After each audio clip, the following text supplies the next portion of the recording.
The Walt Disney Company has hired someone to be over marketing for their television brands. Now, normally that would not register as newsworthy for this channel.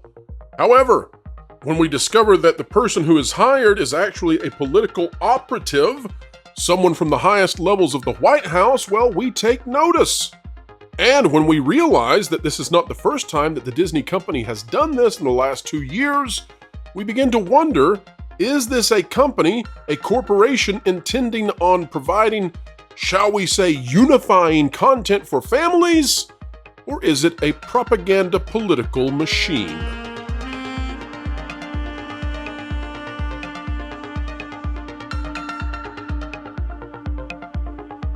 All right, folks, welcome back to another video exploring entertainment. And in doing so, we hope to keep you ahead of the culture curve. Yes, it's WDW Pro, and we are so happy to have each and every one of you. Truly, today we're going to be diving into the issue of Disney and another hire that pushes them seemingly into partisanship. Disney, for the most part, only hires from one end of the political spectrum. Yes, they did hire Jeff Morrell at one point, who was a Pentagon guy, a Bush family guy, but he did not go so well for them. He was ceremoniously removed from the Walt Disney Company. Actually, he self-removed himself once he discovered that the company had gone into Crazyville. Well, the Crazyville has not come to an end quite yet, and they are continuing to drift farther and farther into a certain direction. The question now becomes, will Disney become a unifying voice once more, a common denominator in the culture, or have they decided to go all in on ideology? I think you know the answer. Let's find out what the panel has to say right now.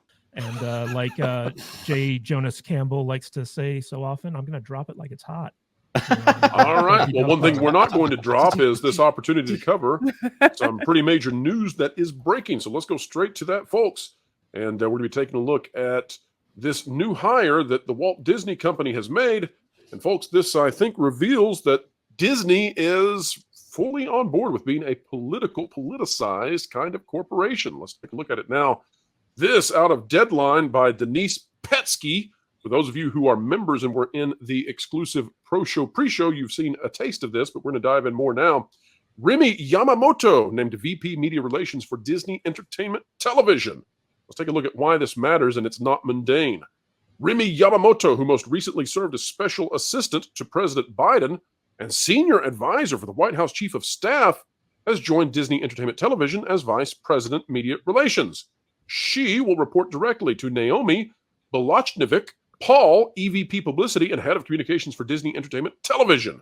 In her new role, Yamamoto will be responsible for developing cross-brand messaging and communication strategies that promote, wait for it, folks, here we go, Disney Entertainment Television programming, ABC Entertainment, ABC News, ABC-owned television stations, Disney-branded television, Disney Television Studios, Freeform, FX, Hulu Originals, National Geographic, and Onyx Collective. And Onyx Collective, as you all know, is that DEI collective that does all of those things that Dana Walden loves so much. But to get back to why this matters, why in the world is Disney hiring the special assistant to the President of the United States, the senior advisor to the Chief of Staff, as their entertainment television media relations VP?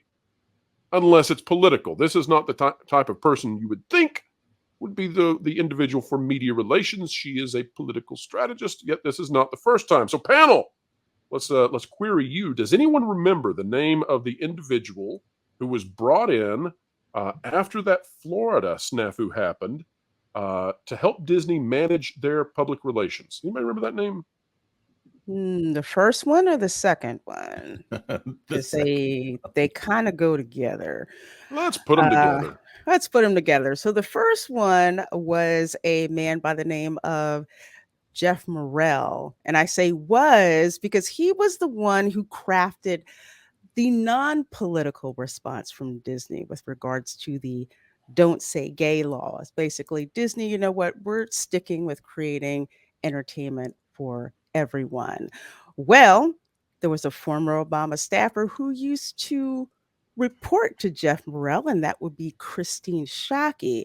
And I say with regards to former with Jeff Morrell because Morrell was only on the job for 3 months because apparently the response to Don't Say Gay was not received very well with certain activist employees within Disney. So It also needs to be said, Lorena, that Jeff Morrell was a Pentagon guy. He was a that is military's kind true. of Yes. Bush political person, and Mhm. he was largely ignored by the company, and he decided it was time to bail ship.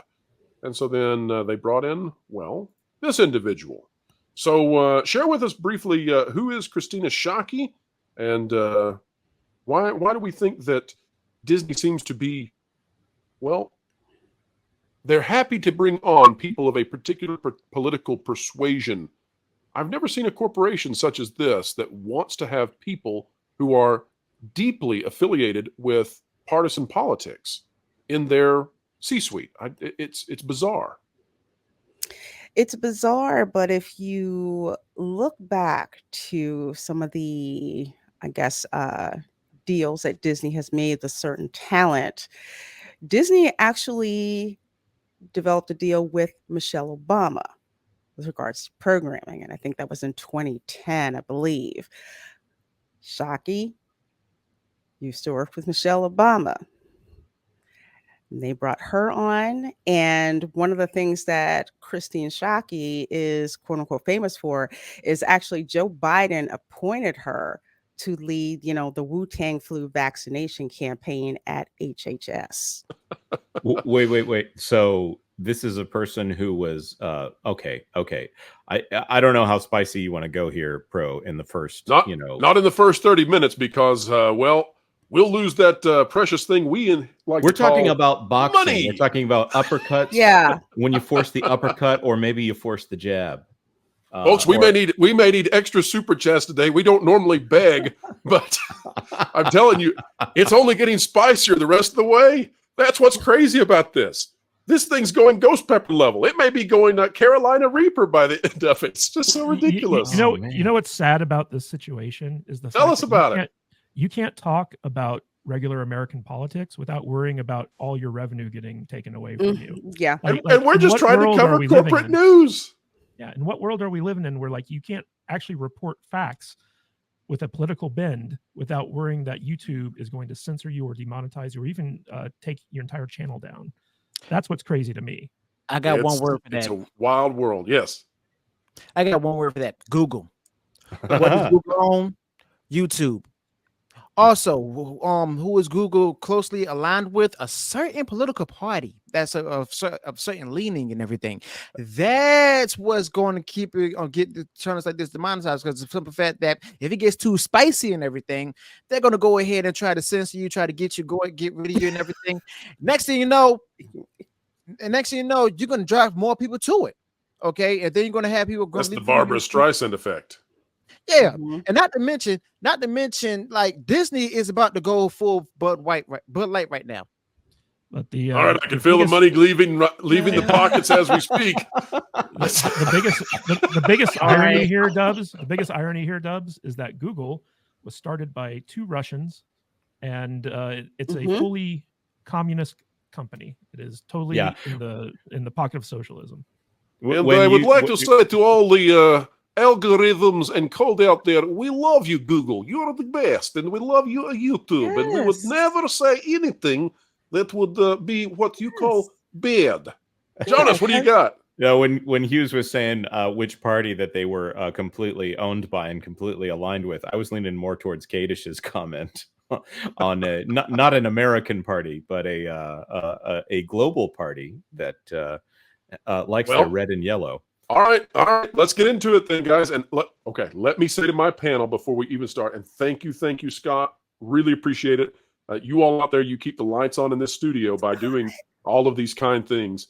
But all right, we're going to go spicier. I'm telling you right now, panel, be careful how we talk about this. Use your euphemisms. Everybody got your euphemisms ready? All right, here we go. All right, here's the topic we have. Snow White and the 7 bandits. Now, you all have heard about this, but I doubt that you have heard about it this way. Take a look at the little chyron rolling at the bottom of the screen right now. And folks, go ahead and share this out and make sure that as many people are watching this, because I don't know when we'll have a spicier show than what we're into. This is the lesser spicy hour block. Here we go. Snow White rumored story details surface. Snow White will be an independent liberal socialist. This out of tornado.com. I'll explain why this is insane in just a moment and why Disney should completely reconsider everything. This is by Josh Wilding.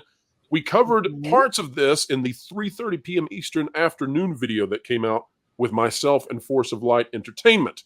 However, Michelle brought up something that I had not noticed, which we now have to talk about, and we just absolutely have to talk about it. Here's the story, though. Snow White and the Seven Dwarfs was released in 1937 and went a long way in putting Walt Disney on the map, a.k.a. made it into what it is today. Inevitably, there are elements of the original Snow White movie that haven't aged well. Says who? Says you, Josh. As we saw in Little Mermaid. Oh, that went well. A few tweaks here and there can fix those. They were definitely fixed. For some reason, Mark Webb's upcoming live-action movie has set out to reinvent the wheel and fix what wasn't broken. Now I like you better.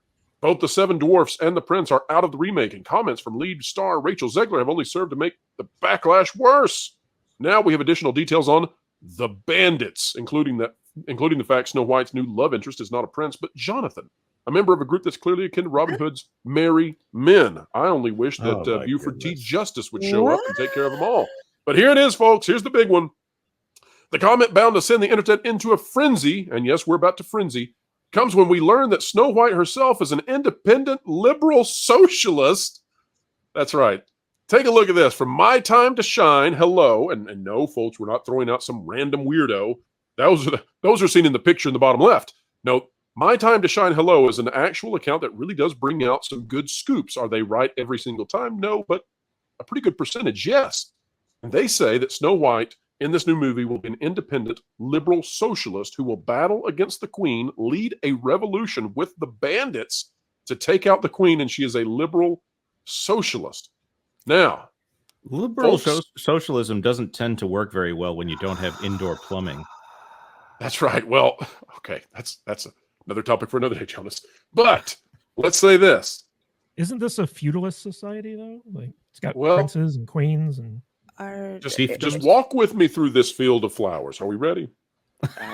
Snow White is set in Germany. Right. Snow White is a specifically German fairy tale. Yeah. Yes. Snow White is now a socialist. Yeah. Crusader. Oh no. Oh no. Daggone it. How who in the world thought this was a good idea? Who didn't put those two things together? They didn't think. Good I'd like Lord. to call them out. First of all, did you guys see the article about the people, the other actresses that didn't get the role? Oh, no, I saw it, but I didn't read it. Tell us about it, Tom. Well, basically, from what it looks like to me, is they only tested Latina actresses. So, did you test any other than Asian actors for Mulan? Did you test any other actresses besides black actresses for Little Mermaid? You guys see where I'm going with this here? They didn't have open casting calls to try to get the best actors, singers, / whatever for these. So roles. what you're saying? They went in with an idea of what they were going to do, regardless. Yeah. So what you're saying is that they are a little bit really dedicated to diversity. Absolutely. Of a particular type. They are. I'll just add a little bit dimension actually to her background. She's also half Polish. Mm-hmm. Let's just keep that in mind as we think about it. It doesn't absolve it. This gets worse. Lorena, you just made this worse somehow. I didn't think we could go there, but yes, now I see the light. Oh, Lord, I did. Oh, who are they trying to appease?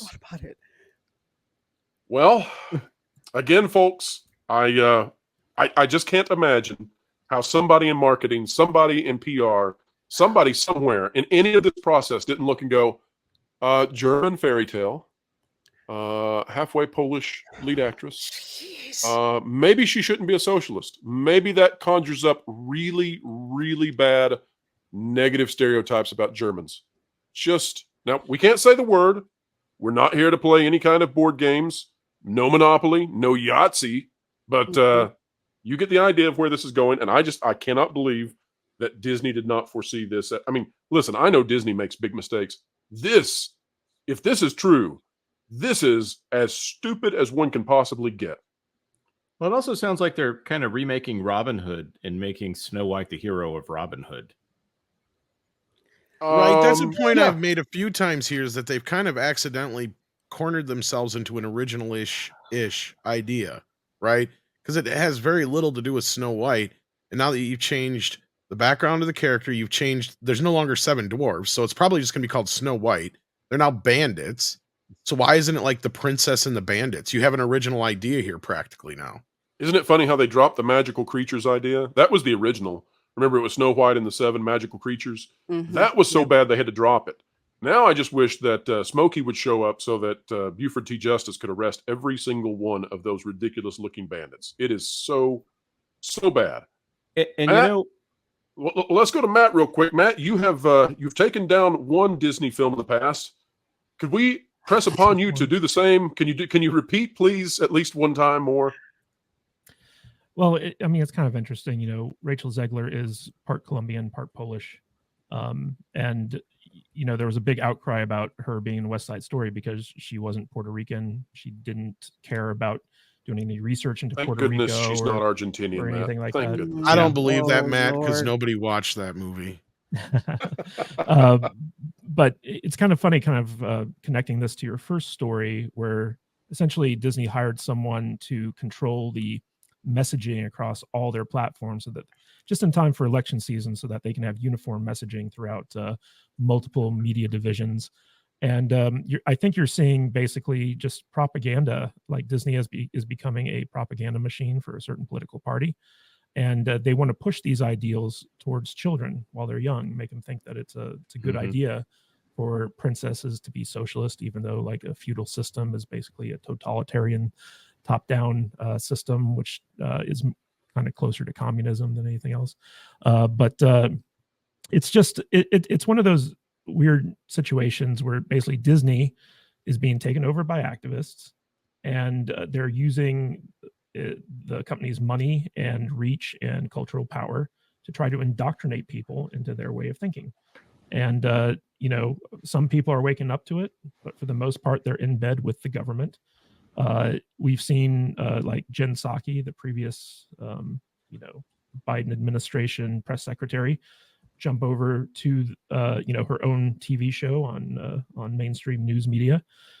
We've seen lots of examples of the Democrat Party going over and getting in bed with Hollywood. You know, Lorena talked about the Netflix deal with Barack Obama, and you know, there's lots of examples of stuff like that going around. And Democratic senators and Congress people, like as soon as they leave office, they get put on the boards of various companies, and it's pretty systemic. But with Disney, what you're actively seeing is that they're moving from an entertainment company to a propaganda company, and it's becoming more and more apparent every day. And this movie that's going to be coming out portraying Snow White, it's being rewritten into a propaganda piece, and that's what you're seeing. And Tom was absolutely right. Like they're using movies to push intersectionality. They're using movies to push certain controversial political beliefs. And you know, you can't go to a Disney park nowadays without seeing a man in a dress pretending to be a woman. So it's a very strange situation. I never thought I'd live to see the day where like Walt Disney wasn't a safe place for family content. And that is a wrap, ladies and gentlemen. The conversation has come to a close, but the commentary begins. Drop a comment down below. We covet your comments. We care about what you think. We read them. We respond. What a thing, right? But it turns out that we believe that this is not just a conversation between those of us, the talking heads and avatars of YouTube, but rather this is a conversation, a dialogue with the community, and you are part of that. Folks, if you like content like this, consider clicking the like button, share, subscribe, and when you click it, you stick it to the algorithms. It's the notification bell. Don't forget that this conversation came from the Pro Show. It's live Thursdays, 5 to 7 p.m. Eastern Time. You have access, as the general public does, to the Pro Show for 48 hours after it debuts. Then it goes into the archives, and members of the channel gain permanent access to all of those wonderful shows. Folks, wherever you are and whatever you're doing, keep learning, keep growing, and keep having fun.